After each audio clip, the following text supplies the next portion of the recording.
apabila ditemukan di lapangan anak-anak tidak memakai masker, maka disuruh mutip sampah, ada yang disuruh berdiri, ada yang disuruh jongkok, itulah daripada sanksi sosial. Dan sanksi berikutnya yaitu didenda dengan rupiah dari 20.000 sampai dengan 500.000.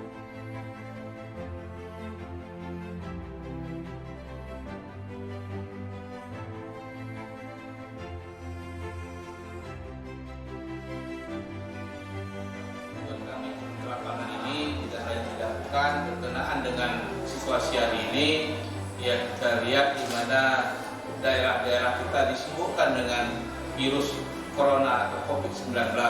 Oleh karena itu, Pemda Aceh Tenggara mengeluarkan Pergub nomor 32 yang mana isinya dianjurkan disuruh kita sering-sering mencuci tangan, pakai masker, dan menjaga jarak.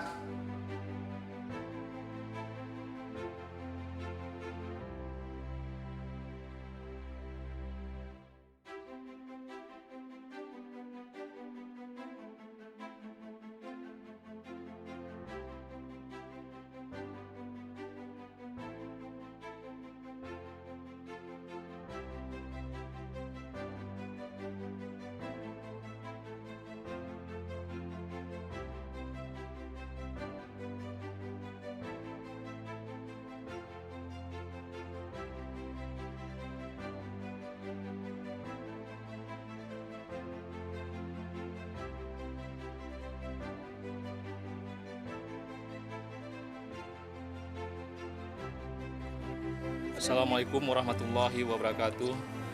Assalamualaikum warahmatullahi Perlu kita ketahui bersama bahwa sosialisasi daripada Perbup nomor 3 tahun 2020 ini jauh-jauh hari telah disampaikan oleh Bupati Agara, dan kami tim dari Kementerian Agama juga sudah melaksanakan yang pertama kali pada tanggal 10 sampai 15 ya, kalau nggak salah ya.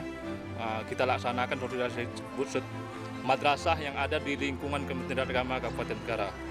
Dan ini juga yang kedua kalinya saya diperintahkan oleh Bupati setempat untuk menindaklanjuti Perbup tersebut. Itu maka sebab akibatnya kita hadir di sini bersama-sama, karena sosialisasi yang diperintahkan oleh Bupati tersebut memang wajib kita laksanakan untuk madrasah di lingkungan Kementerian Agama Kabupaten Tenggara. Dan hal ini sudah kami pantau secara langsung di madrasah-madrasah bahwa Perbup tersebut SOP-nya sudah dilaksanakan sampai dengan 95%. Alhamdulillah, mudah-mudahan dengan adanya kita berulang kali mengingatkan madrasah itu lebih baik untuk ke depan. Itu harapan kami bersama. Ternyata setelah kami tinjau, ya memang sudah dilaksanakan dengan sebaik-baiknya. Selanjutnya, saya berharap kepada Kepala Madrasah, Dewan Guru, dan para siswa-siswi sekalian untuk dapat menindaklanjuti seterusnya sosialisasi ini. Karena virus ini sudah ada di tengah-tengah kita. Telah melanda dunia, bahkan di Aceh Tenggara sudah ada terkena dampak virus tersebut. Daripada itu, mari kita menjaga-jaga serta mengikuti Perbup nomor 32 tahun 2020. Mudah-mudahan ASN Kementerian Agama dan siswa-siswi yang tidak terdampak COVID-19 tersebut.